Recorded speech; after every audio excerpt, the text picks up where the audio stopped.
Hello, আজকে আমি বলব আমার চুলে প্রচন্ড যে হেয়ার বিল্ড আপ হয়েছিল সেগুলো থেকে কিভাবে মুক্তি পেয়েছি। এটা কোনো বিজ্ঞানসম্মত উপায় নয়। অবশ্যই আপনাকে ডাক্তার দেখাতে হবে যদি আপনার অতিরিক্ত হেয়ার বিল্ড আপ হয়ে থাকে এবং এটি চুলকানির পর্যায়ে চলে যায়। অবশ্যই আপনি ডাক্তার দেখাবেন। আমি আজকে আসলে জাস্ট একটা ঘরোয়া টোটকা দেখাবো।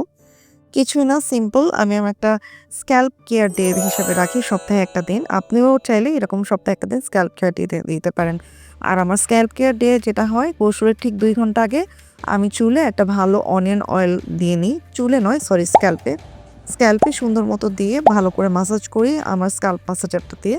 এরপর ২ ঘন্টা চুলে রেখে আমি কখনোই তেল ছাড়া শ্যাম্পু ইউজ করতে পারি না। তো এইজন্য একটা তেল ভালো মতো দিই। দেন ১ ঘন্টা পরে আমি যেই শ্যাম্পুটা ইউজ করি এটা হচ্ছে সিলেক্ট প্লাস শ্যাম্পু। এটা ফার্মাসিতে পাওয়া যায় স্কয়ারের এবং খুবই আন্ডাররেটেড একটা অ্যান্টি ড্যান্ড্রফ শ্যাম্পু।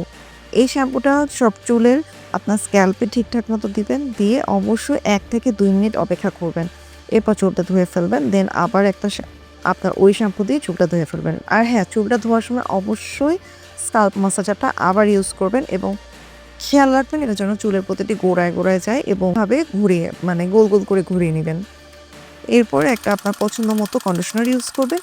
আর হ্যাঁ, কন্ডিশনারটা ব্যবহার করার সময় কিন্তু খেয়াল রাখবেন এটা যেন কখনোই আপনার স্ক্যাল্পে না চলে যায়। এটা অবশ্যই চুলের আগায় দিতে হবে। Thank you so much. আর হ্যাঁ, অবশ্যই আমার এটা জাস্ট অনলি ঘরোয়া টোটকা। এটা কোনো পার্মানেন্ট সমাধান না। এটা প্রতি সপ্তাহে এই নিয়মটা মেনে চলতে হবে। আর অবশ্যই ডাক্তার দেখাবেন। বেশি